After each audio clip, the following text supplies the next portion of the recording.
بەناوی خوای گەورە سڵاوتان لەبێت بینەرانی بەڕێز و خۆشەویست دوای زیاتر لە 11 مانگ لە دەست باکاربوونیدا لە ئێستادا دەنگۆی نیگەرانبوونی وەزیری سامانە سروشتیەکانی حکوومەتی هەرێمی کوردستان هەیە و ئێستا لە دەرەوەی وڵاتە. فەرمانگەی میدیا و زانیاری حکوومەتی هەرێمی کوردستانیش ڕەتی دەکاتەوە وەزیر نیگەرانی هەبێ و دەڵێ بۆ بواری پزیشکی لە دەرەوەی وڵاتە. لە بەرنامە ئەمڕۆ قسە لەسەر دۆخی وەزارەتی سامانە سروشتیەکان هەروە مەسەلەی دەست بەسەراکردنی داهاتی ناوخۆ و نەوت دەکەین لەگەڵ مامن. مال عەبدولحەمید عەبدوڕەحمان بۆ پۆستی وەزیری سامانە سروشتیەکان لە کابینەی نۆیەم دەنگی پێ بدرێ با دەست بەرزکاتەوە. دوای 11 مانگ لە دەست بەکاربوونی وەزیری سامانە سروشتیەکانی حکوومەتی هەرێم نیگەرانە و چووەتە دەرەوەی وڵات. دەنگۆی ئەوەش هەیە نامەی دەست لە کارکێشانەوەی ئاڕاستەی سەرۆکی حکوومەتی هەرێم کردبێت. دکتۆر کەمال ئەتروشی وەزیری نوێی سامانە سروشتیەکانی هەرێم لە کاتی دەست بەکاربوونیدا لە مانگی یەکی ئەم ساڵ بەڵێنیدا وەزارەتی سامانە سروشتیەکان بە دامەزراوەیی بکات و گەندەڵکارانیش بکات بە 100 پارچەوە. بە حەقی خوای رب العالمین ئەوەی بگرم مۆزەفی من بیتن بیانی بیتن یان چاوشین بیتن ئەجنەبی بیتن 100 پارچەی دەکەم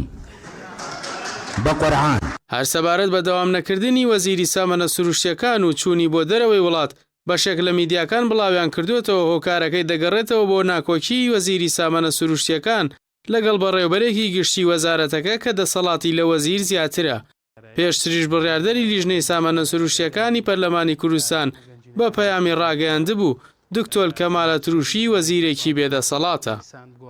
ئەمن دینارێک دەرناچیتن لە وەزارەت بە گەندەڵی و دینارێک نایەتەنە وەزارەت بە درۆ بە گەندەڵی. تەوکێکی ئاگر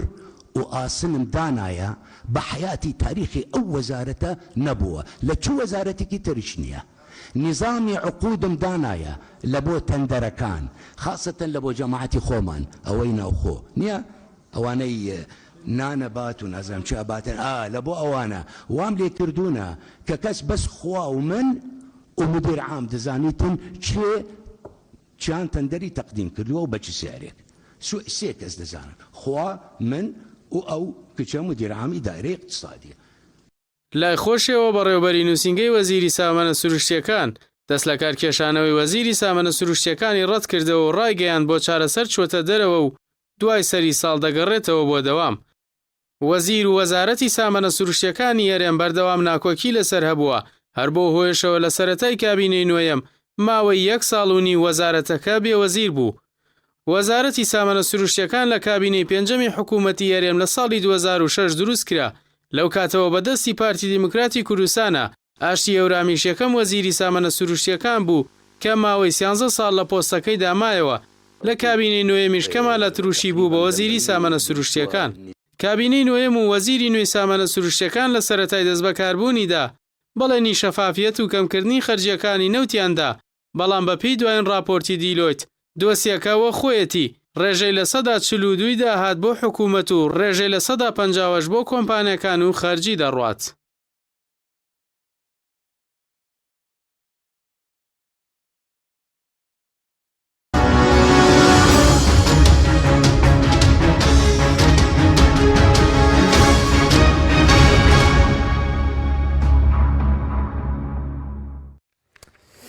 جارێکتر سڵاوتان لەبێت بینەرانی بەڕێز و خۆشەویست بۆ قسەکردن لەسەر ئەم پرسە لە هەولێرە و میوانداری بەڕێز دکتۆر شێرکۆ جەودەت سەرۆکی فراکسیۆنی یەکگرتووی ئیسلامیان کوردۆر لە پەرلەمانی کوردستان باز لە دۆخی وەزارەتی سامانە سروشتیەکان هەروە پرسی دەست بەسەراگرتنی داهات و دواکەوتنی موچە دەکەین. دیارە بۆ مانگە موچەی مانگی 11 دابشکردنەکەی زۆر دواکەوتووە بە جۆرێک بەشێک لە وەزارەتەکان 50 ڕۆژیان تێپەڕاندووە. لەسەر ئەم پرسە قسە دەکەین. کاک دکتۆر سوپاس بۆ ئامادەبوونتان. ئەگەر سەرەتا لە مەسەلەی وەزارەتی سامانە سروشتیەکانەوە دەست پێ بکەین، دەنگۆیەکە بوو سەبارەت بە نیگەرانی وەزارەتی سامانە سروشتیەکان وەزیری سامانە سروشتیەکان و حکوومەتیش باز دەکە بۆ مەسەلەی تەندروستی لە دەرەوەی وڵاتە. ئێوە خۆتان وەکو لیژنەی سامانە سروشتیەکانی زانیارێکتان بەرزگەیشتووە وەزیر ڕۆڵی نەبێت بێدەسەڵات بێت نیگەران بێت؟ بەناوی خۆی گەورە و میهرەبان سڵاو بۆ جەنابەت و بۆ بینەرانی خۆشەویست. ئێمە بەدەداچوونمان بۆ کردووە و چەندین جار داوای ئامادەبوونی وەزیری سامانە سروشتیەکانمان کردووە لە لیژنەی سامانە سروشتیەکانی پەرلەمان، بەڵام ئامادە نەبووە. آخر جار لە سێ ڕۆژی ڕابردووە کۆبنەوەمان لەگەڵ وەزارەتی سامانە سروشتیەکانە کرد. وەزیر دوو قسە هەیە بۆ ئەو ئامادەبوونی، یەکیان ئەوەیە کە حکومەت خۆی ڕاگەیاندووە کە نەخۆشەوە بۆ چارەسەر وڵاتە کە دەستی لەکار کێشاوەتەوە و ئەوانە. ئێمە تەسەوڕەکەین هەردووشی ڕاست بێ، ینی بەڵام جارە هیچ شتێکی فەرمی نییە لەسەر ئەوەی کە دەستی تاکید لەسەر ئەو کاتەوە کە دەستی لەکار کێشاوەتەوە، هیچ شتێکی فەرمی نییە جارە تا ئێستا. باشە، بەس بۆچی بەڕێز دەڵێ هەردووکیان ڕەنگە ڕاز بێم مۆزوعی نیگەرانبوون و تووڕەبووری و هەم مەسەلەی بار و تەندروستیەکەی ئەوەندەی کێ واگەدارم لە چی نیگەرانە دەسەڵاتی نیە خۆی وەزیری سامانە سروشتیەکان؟ ینی قەیرانەکان لە کەرتی نەوتوگازە زۆر زۆرن و گەندەڵەکانیش بە هەمان شێوە زۆر زۆرن. ئەو سفرەی کە ئەو تەسەوری ئەکرد لە وەزارەتەکەیە وا دەرنەچوو، هەرچەنە جوهدێکی زۆر سەرفەکرێ. ئیدارە و سیاسی نەوتی و گازی ڕوون و وازحی نییە، استراتیژیاتی ڕوون و وازحی نییە، تەماشاکەی لە قەیران و لە گەندەڵێکی زۆر تێوەگلاوە و ئالوودە بووە. باشە، بەس وەکو وەزارەتەکە وەزارەتی سامانە سروشتیەکان پێشتر ئەو باسیەوە کە دەیەوێت بەدامەزراوەیی بکات، بڵێن هیچی کرد لەو بارەیەوە 11 مانگ و تقریبان 10 ڕۆژێکە دەست بەکار بووە لە بواری خەرجیەکان لە بواری بەدامەزراوەکین وەزارەت هیچ کراوە؟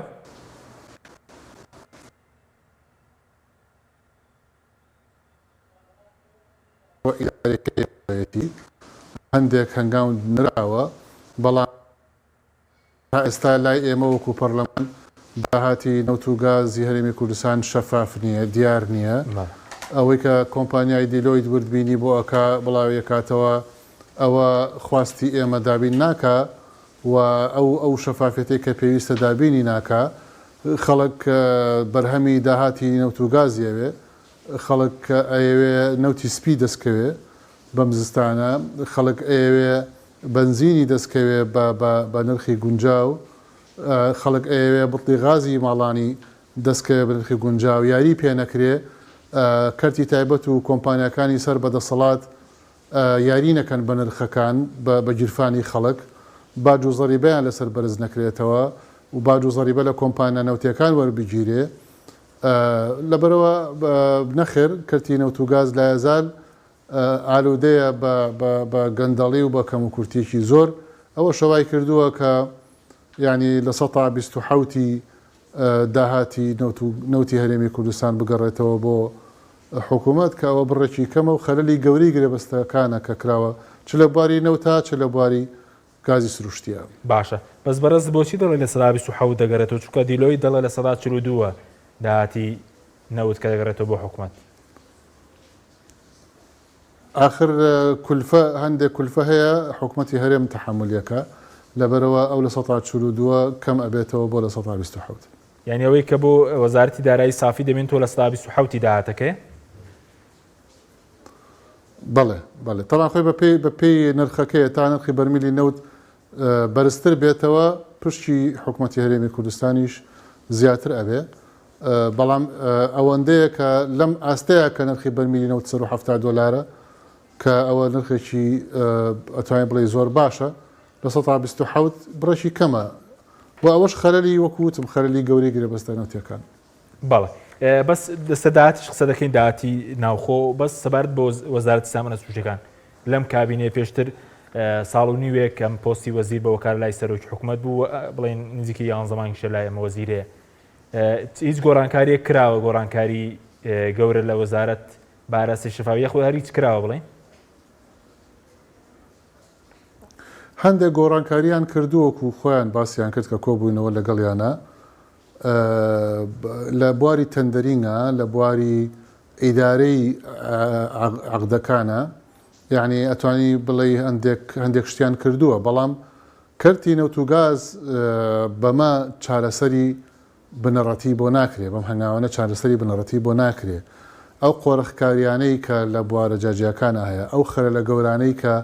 لە گرێبەستە نەوتیەکانە هەیە وەکو ئەوەی کە لە گرێبەستی نەوتی غازا هەیە کە تا 2043 ئەخایەنێ و یعنی لە ساڵحی ئەوەی کە ساڵحی کۆمپانیا و کەرتی تایبەتە ئەوە لە ساڵحی حکوومەتی هەرێمی کوردستان نییە تەوان ئەمان جوابیان ئەوەیە ئەڵێن لە دۆخێکە ئەو گرێبەستانە واژوو کراوە کە هەرێمی کوردستان دۆخێکی سەختی هەبووە و کەس نەیناسیوە و چوینێتە سەر خەریتەی نەوت و گاز ئێمە ژەڵێن باشە بەڵام خۆ ناکرێ نەئەکرا بۆ 25 ساڵ و بۆ 30 ساڵ و بۆ 50 ساڵ تۆ گرێبەست بکەی ینی ئەکرا بۆ 5 ساڵ ئەکرا بۆ ینی لەو دەورەیە گرێبەست بکرا لەبەرەوە گرێبەستەکان خەلەری گەورەیتیە کەم و کورتی گەورەیتیە ئێستا باجەکەی خەڵکی هەرێمی کوردستان ئەیدا و ئیدارەکەشی بە هەمان شێوە ینی ئیدارەی کەرتی نەوت و گاز کەم و کورتی زۆری تایە وای کردووە و کوتم کە نەوتی سپی نەگا بە ماڵان بە پێی پێویست بڵی غاز نەگا بە ماڵان بە نرخی گونجا و بنزین ڕۆژ بە دوا ڕۆژ بەرز بکرێتەوە یاری پێ بکرێ پاڵاوگەکانی نەوت لە دۆخێکی یعنی ناسەقامگیرا بن و بەغدا و ناوچە جناکۆکەکان کە دراوسێ هەرێمی کوردستانن یا لەسەر خەتن ئەوان نرخی بنزین و غاز و سوتەمەنی و تاقە لای ئەوان زۆر هەرزانتر بێ وەک لە هەرێمی کوردستان بۆ لەبەر هەرێمی کوردستان پشتی بە کۆمپانیا و کەرتی تایبەت بەستووە و ئەویش طبعاً کولفە ئەخاتە سەر نرخەکان بۆیە ئەو شتانە لە هەرێمی کوردستان بەرزترە وەک لە ناوچەکانی تری عێراق. باشە بەس کاک دکتۆر ئەوەی کە ماگانە پێشبین دەکرێت بۆ گەندەڵی بڕوا لە داهاتی نەوت بڕەکەی دیارە چەندە؟ یعنی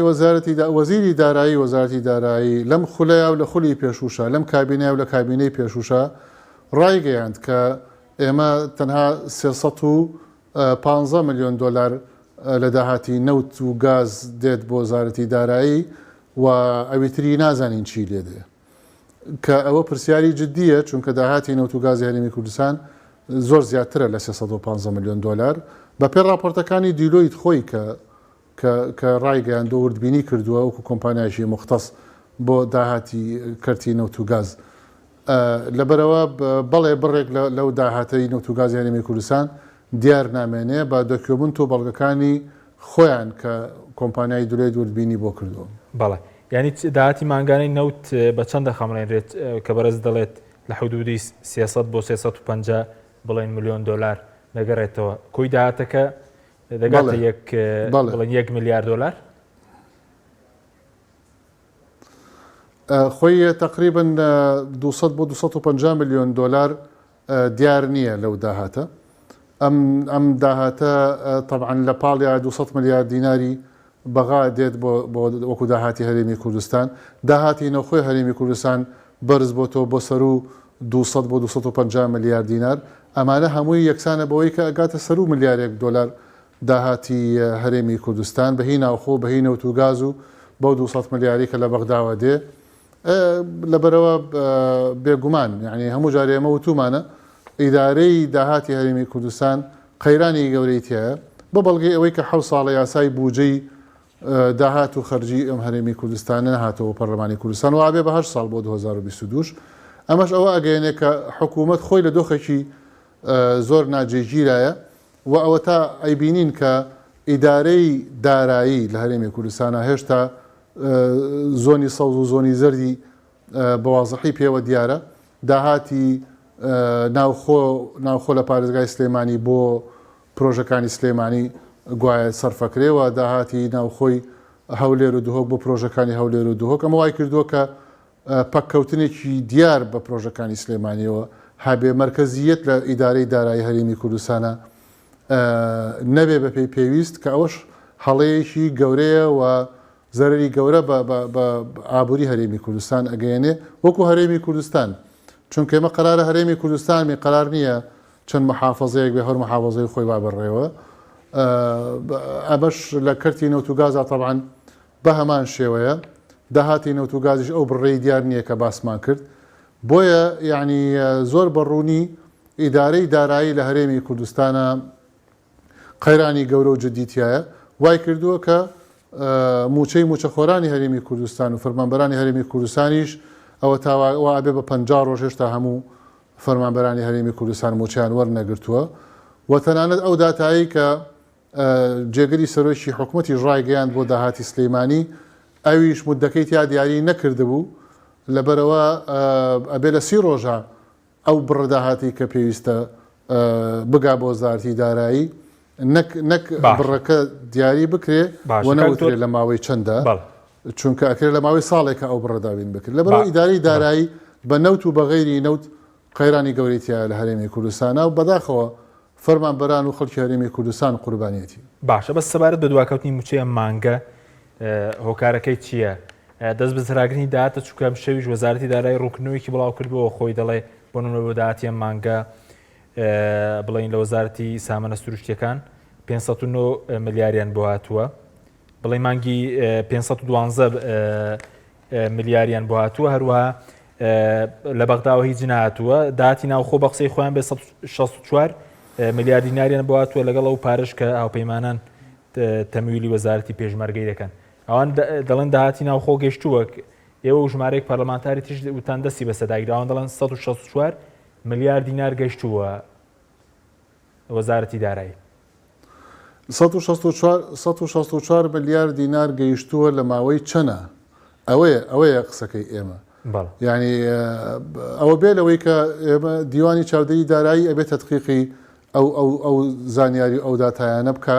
کە ئەوە راپۆرتی دیوانی چاودێری دارایی ناگا بە پەرلەمان و پەرلەمانتار ئێستا وەزارەتی دارایی هەرچیەکەڵێ تەدقیق نەکراوە یعنی قابلی ئەوەیە کە هەڵەی تیابێ بەڵام لەگەڵ ئەوەشە ئەو بڕەپارەیە لە ماوەی چەنە گەیشتووە چونکە بیرمان نەچێەوە 45 ڕۆژە زۆرێک لە فەرمانبەران موچیان وەرنەگرتووە باشە بە 45 ڕۆژ 164 ملیار گەیشتووە کە ئەبوایە بە 30 ڕۆژ بگەیشتایە لەبەرەوە قسەکە لەسەر مودەی گەیشتنەکەیەتی ئەوەش هەڵەیەکی گەورەیە لە شێوازی ئیداری داراییە بێ لەوەی کە ڕێگری ئەکرێ دەستێوەردان ئەکرێت لە داهاتی ناوخۆ و ئەوە ئینکاری لێ ناکرێت لایەن بەرپرسانی حکوومەتی هەرێمی کوردستانەوە و تا ئێستا نەیانتوانێت معالەجەی بکەن و تا ئێستا زۆنی زرد و زۆنی سەوز لە داراییە بەڕوونی دیارە بە ئەترافی خۆیان باشە بەس کاڵی تۆ سەبارەت بە و ئێستاوان دەڵێن بەس تقریبان دەڵێن 671 ملیار دیناریان بۆ موچەی مانگی 11 سەرف کردووە ینی 208 ملیار ماوە بە قسەی خۆیان چاوەڕێ ئەوەی بەغدا دەکەن ئێمە داهاتمان نیە یاخودتا بیانوە بۆەوەی کە موچە بە سستی دابشکن دەڵێن چاوەڕێەوەی بەغدایە 208 ملیار بۆ کۆمەڵێک وەزارەت ماوە بۆ نمونە خوێنی باڵایە شارەوانی و گەشت و گوزارە وەزارەتی کارەبایە سەرۆکایەتەکانە لەگەڵ خانەشینی پێشمەرگە و شارستانی خۆی ڕاستە بەغدا ئەو 200 ملیار دینارە یعنی استحقاقی هەرێمی کوردستانە و ئەبێ بینێرێ و بەغدا نکوڵی لێ نەکردووە هەندێک تەسفێ حساباتی وەزارەتەکان هەبوون ئەبوایبی کردایە اینجا بۆ هەرێمی کوردستانی بنێرێ و فەرمانی ناردنەکەشی دەرکراوە لە بەغداوە ماوەتەوە وەکو سیولەی نەقدی ینی بگا بە هەرێمی کوردستان بەڵام داهاتی هەرێمی کوردستان هەتاوەکو یاسای بوجە و هەتاوەکو راپۆرتی پاکتاوی دارایی نەگا بە پەرلەمان و تەدقیق و وردبینی بۆ نەکرێ هەرچ زانیاریەک حکوومەتی هەرێمی کوردستان و وەزارەتی دارایی بیڵێ و بڵاوی کاتەوە ئێمە بە هەڵەیە ئەزانین و بە گەندەڵی ئەزانین و بە سەرپێچی یاسای ئەزانین چونکە ناکرێت داهات و خەرجی لەم هەرێمی کوردستانەیە حکوومەت دەستی بکەوێ و سەرفی بکە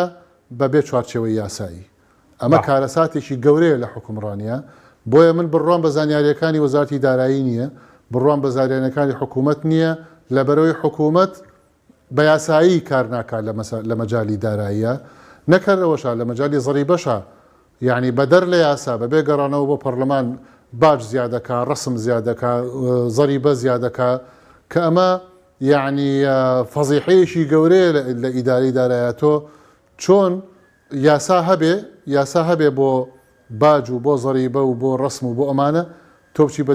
بەدەر لەم یاسای بێ بە هەنێک بڕیار و ڕێنمایی ئەم زەریبە و ئەم ڕقەمانە بگۆڕی لەسەر خەڵکو و ژیان قورسترکەیتەوە لەسەر خەڵک بۆ نایی لە ڕێی پەرلەمانەوە بیکەی لەبەرەوە چ باج و زەریبە بێ چ شتەکانی تر بێ جێگەی بڕوانین لای ئێمە و حکوومەتی هەرێمی کوردستان بە نایاسایی کەەوە فەسادە ئەوە گەندەڵیە داهات و خەرجێم هەرێمی کوردستانە بەکارهێنێ و ئەوە تا وازح و ئاشکرایە کە پرۆژەکان بە تایبەت لە سلێمانی و لە شوێنەکانی تریش چۆن ئەناڵێن بەدەست دابین نەکردنی سیولەی نەقدی بۆیان بەهۆی ئەم حاڵی کە ئیدارەی دارایی هەرێمی کوردستان لە نێوان زۆنی زرد و زۆنی سەوز بەداخەوە کە تا ئێستاش ماوە بە تایبەتی لە ڕووی داراییەوە گیری خواردەوە هەروەکو چۆن هێزی پێشمەرگیان پێیەک نەخراوە تا ئێستاوەکو هێزێکی نیشتیمان لێ دروستکەن داراییشیان بە هەمان شێوە پێیەک نەخراوە تا ئێستا ئەطرافی مەسئولینی حکوومەت و وەزارەتی دارایی لەسەر باشە بە سەبارەت بە ئەوەی کەم ڕۆبەرز کۆنگرێ ڕۆژنامەنووسی هەبوو سەبارەت بە سەراگرین داهاتی ناوخۆ ئەوە چۆنە وردەکارێکە چونکە بە پێی وەزارەت بێت 164 میلیارەکان گەیشتووە یعنی تەسەوڕ دەکەن پێشبین دەکەن داهاتی ناوخۆ چەند بێەوەی کە خۆیان گریان داوەتەوە سەڕێ و 164 میلیارە چکار بڵین بەڵگەنامێکشی بڵاو کرابەوە لەلایەن وتەبێژی قوبات تاڵەبانی لە مانگیەک داهاتی ناوخۆ 374 میلیارد دینار بووە. بەڵێ ئەم داهاتی ناوخۆیە طبعاً جارێ لە خاڵە گومرجیەکانەوە دەست پێ بکەین. ئێمە وەزیری داراییمان بانگهێشتی پەرلەمان کردووە لە پەخشی ڕاستەوە خۆیان پێی وتین کە ئەو ژمارەیە کە لە هەندێک لە خاڵە گومرجیەکانەوە دەست ئەکەوێ هەمان ژمارە وەکو داهات طبعاً هەمان ژمارە نین کە ئەگاتەوە بە وەزارەتی دارایی لە داهاتی ئەو خاڵە گومرجیە. یعنی جیاوازی هەیە لە نێوان ئەو داهاتە فعلیەی کە بەدەست ئەهێنرێت لەو خاڵە گومرجیانە لە هەندێکیان لەگەڵ ئەو ژمارە دارایی کە ئەگا بە وەزارەتی دارایی جیاوازی هەیە ئەمە قسەی وەزیری داراییە یعنی قسەی من نییە وا لە هۆڵی پەرلەمانەوە لە پەخشی ڕاستە خۆیان بە و من لە هۆڵی پەرلەمانە بە سەرۆکی حکوومەتم وتم چۆن ئەبێ ڕێگای قاچاق هەبێ بە بەرچاوی حکوومەتەوە لە هەندێک لە خاڵە گومرجیەکان بە قاچاق و بەبێ کواڵەتی کۆنتترۆل و بەبێ گومرگ و بەبێ ئەوانە شت داخل بکرێ و مامەڵی پێ بکرێ وەڵامیایەوە کە دۆخی ئەمنی هەرێمی کوردستان ئەشڕەژێ ئەگەر بێت و بە قووەت چارەسەری ئەوە بکەین کەوابێ یانە بێ قاچاقچێتی و دزی و گەندەڵێکە بکرێ یان ئەزمەی ئەمنی و شەڕی ناوخۆ ئەوانە دروست ئەکرێەوە تا هێزی تر هەیە وشتی تر هەیە بە دەر لە یاسا ئەم یاریە کات و ئەم یاریە مەترسیدارە ئەکا بە ژیان و قوتی خەڵکی هەرێمی کوردستان بیرمان نەچێ هەرێمی کوردستان و کۆمەڵگەی هەرێمی کوردستان ئێستا یعنی بۆتە کۆمەڵگەیەکی نەخۆش لە ڕووی دەرونیەوە ئەوەندەی سترێس و قەلق و دڵڕاوچێ و قوت و ژیانی یعنی لێ قورس کراوە وای لێ هاتووە تووشی نەخۆشی دەرونی بە وەکو کۆمەڵگە نەگوەکو تاک ئەوە حاڵەتە سلبیەکانی ناو کۆمەڵگە هەمومان ئەیبینین و ئەوەی کە متابعە بکە ئەزانێ لە چ دۆخێکی سەختایە دیاردە دزیەوەکان دیاردە سلبیەکانی ناو کۆمەڵگە ئەمە هەمووی سەبەبەکەی چییە؟ ئیدارەی شڵەژاو بۆ دارایی و بۆ داهات نەبوونی ڕوئیەیەکی ئابووری یەک نەخستنی هێزی پێشمەرگە حکوومەتێکی شڵەژاو و لاواز بڕێکی زۆر لە گەندەڵی لە ناودام و دەستگاکانی حکوومەتە وای کردووە کە داهاتی نەوت و گاز داهاتی ناوخۆ بە سەلامەتی نەگا بە هاوڵاتی ئەژنا ئەگەر بە دەستی ئەمین و بە لێهاتووی و لێزانانە ببرێ بەڕێوە پێویستیت بە بەغا هەر نییە پێویستی بە 200 ملیاری بەغا هەر نییە بەڵکو تۆ خۆت ئەتوانی وەکو هەرێمی کوردستان گیرفانی خەڵکی هەرێمی کوردستان و فەقیر و هەژار و بێکاریم هەرێمی کوردستانە تێرکەیت و پڕکەیت باشە بەس ئەوەی کە بەرز دەمڕۆ باست کرد باسی دەرهێنانی داهات دەکرد لە بانکانی سلێمانی هەروە بەڵێن سنووری هەولێریش کە ئەوانیش لە ڕقی ئەوان داهات نەنێرنەوە ئەوە چۆن ینی دەکرێت پێمان بڵێ کێ داهاتەکە دەردێنێت لە بانکەکان و ئەوەی هەولێریش چۆنە ئەو نەگەڕانەوەی داهاتەکە من باسم کردوتم ئەوە وەزیری دارایی خۆی لە کۆبوونەوەی پەرلەمانە ڕایگەیان کە داهاتەکان جیاوازن لە نێوان خاڵە گومرجیەکەواتە داهاتی ناوخۆ لەگەڵ ئەو ڕقەمەی کە ئەگا بە وەزارەتی دارایی و خۆی کۆبوونەوەی بە بەرپرسانی ئیدارەی سلێمانی کرد لە ڕووی داهات و داراییەوە و خۆی ڕایگەیاند کە کێشەی گەورە هەیە ئەبێ چارەسەر بکرێت لە ترافیک و تەدەفوقی پارە و داهات لە نێوان فەرمانگەکانی پارێزگای سلێمانی تەڵعا لە هەولێری دۆژی شەمان کێشە هەیە یعنی ئەو نییە بڵێ تەنها سلەیمانی بێ بۆ بە ڕکابەری یعنی بۆ بە ئەم لە ڕقی ئەو زۆنی زرد لە ڕقی زۆنی سەوز لە بەرامبەر بەیەکتی کە ئەو دەستی بەسەراگرێ ئەمیش دەستی بەسەراگرێ کە ئەو ئەینێرێ ئەنجا ئەمیش ئەینێرێ آخر ئەمە ئیدارە ئەمە وڵات چۆن وا ئابرێ بەڕێوە ینی ژیان چۆن ئیدارەی دارایی چۆن ئاوا ئابرێ بەڕێوە خۆ ئەمە مڵکی ئەوان نییە ئەم داهاتوو داراییە ئەمە مڵکی میلەتەیە مڵکی هیچ حزبێک نییە مڵکی هیچ بنەماڵەیەک نییە مڵکی هیچ کەسایەتیەک نییە ئەمە ئەمانەتە ینی بۆیە ئیدارەکردنی شڵەژاری تاوانباری بۆ نمونە یەکەم و دووەم لە بانقا پارە کە ژمارەکان جیاواز ئەبێ لە بانقا چ بانقی سلێمانی بێ یان بانقێکی تری سەرەکی لە هەولێر یا لە شوێنێکی تر بەتابەتی لە داهاتی ناوخۆ کە باسەکەم ینی ئەوە کێشەکان دروستەکە بۆیە بەڵێ بەرپرسی بانقی سلێمانی ئاگاداری ئەمانەیە و وەزیری دارایی ئاگاداری ئەمانەیە جێگری سەرۆکی حکومت ئاگاداری ئەمەیە سەرۆکی حکومت ئاگاداری ئەمانەیە بە بەرچاوی ئەوانەوە تا ئێستا پێیان چارەسەر نەکراوە و ئەوە تا هەموو مانگێ ینی باجەکەی ئەبێ بەوەی کە ئاوا لە کاتێکە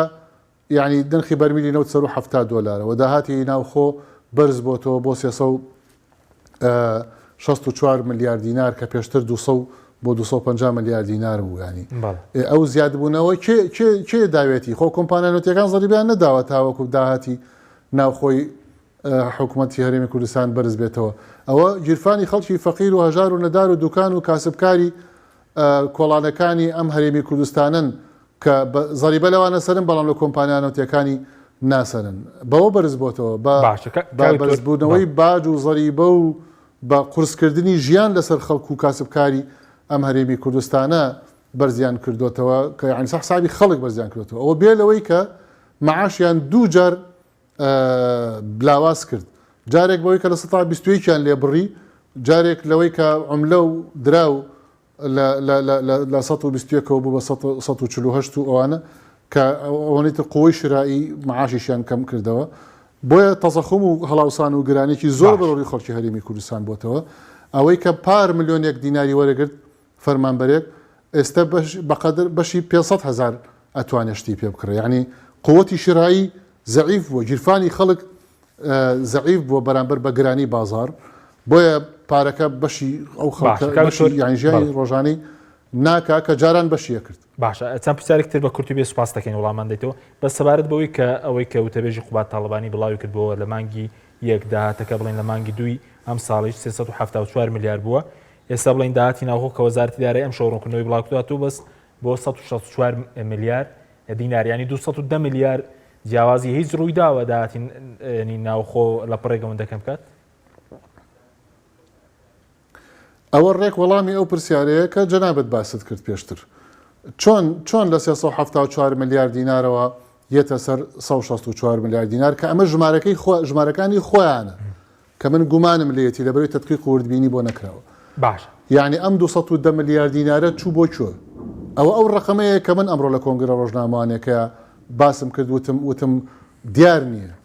دووە دەستێ وەردانی لەسەر ئەکرێ باشە بەس کاکتۆر سەبارەت بە لیستی موچە بۆچی لیستی موچەر کەم ناکە زۆر پرسیار دەکرێت ئێستا وەزارەت دەم شەو بڵین خەرجی مانگی 10 و 11شی داناوە مانگی 10 باز لەوە دەکە کە خەرجیەکە بۆ موچە 873 ملیار بووە جگە لە تەمویلی هاوپەیمانانیش کە بزانام نزیکەی 30 ملیارە بەو پێ دەبێت نزیکەی 896 تاوەکو 900 ملیار دینار موچەی ماگانەوێ بۆچی کەم ناکات لە کاتێک خانەنشین بوون هەیە بڵین هۆکارەکەی چییە؟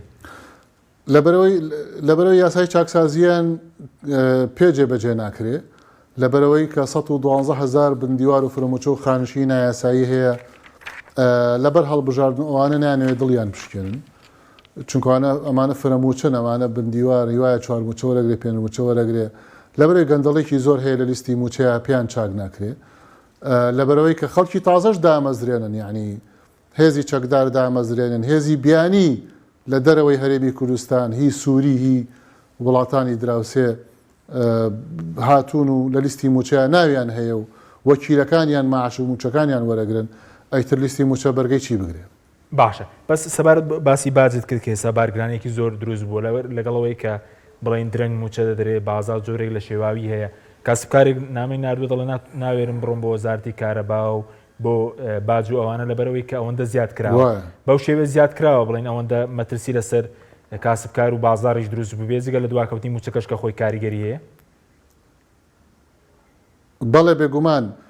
بنزین کولفەکەی ئەگەر نەوتی خۆماڵی بۆ بەکاربهێنرێ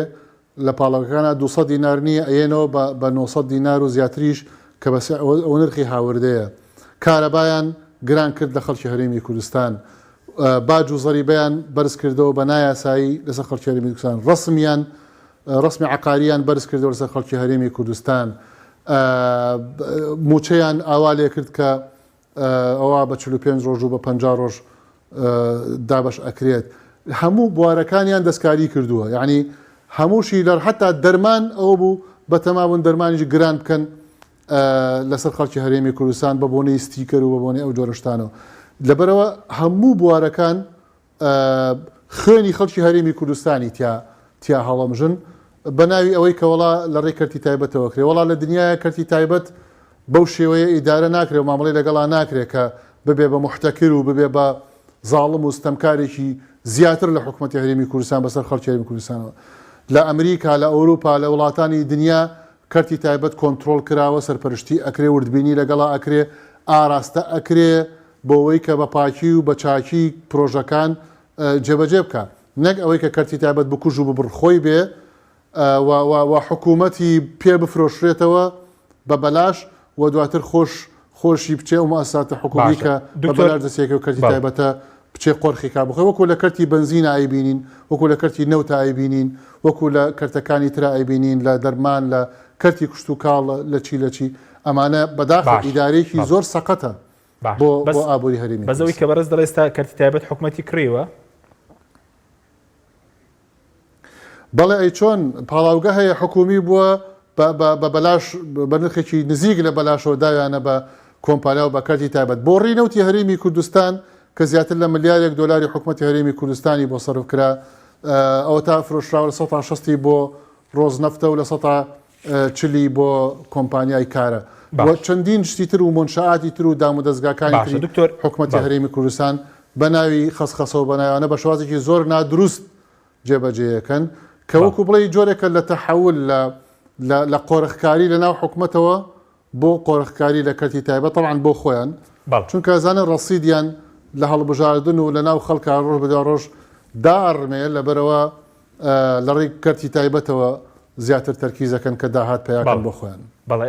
کاکتۆر دوابسارم زۆر بە کورتی سەبارەتەوەی کە چەند ساڵێک لەمە بەرهەر لە بەرنامەکەی مەدا لەبارەی مڵکی بەرپرسان بەڕێزت باس لەوە کرد کە بەرپرسێ لە ئەڵمانیا شوقەی کڕیوە ئێستاش مڵکێک گاشکرا بوو مڵکی ڕۆژنامەنووسێکی ئەمریکی بڵاوی کردبەوە و ئەرچەندە حکوومەت دەڵێ بنەماینی بەڵام سکاڵیان تۆمار نەکردووە سەبار بە سەرۆکی حکوومەت باسی 18 میلیۆن دلار دەکرێت مڵکەکان زۆر دەبێت کێ لێ پرسیەوەش بکا بە کورتی بێ سوپاس دەکەم کێشەی گەورە لەو مەسەلەی سپیکردنەوەی پارە و مڵکداری سەرمایەداران و بەرپرسانی هەرێمی کوردستان بەڵگەیە بەڵگە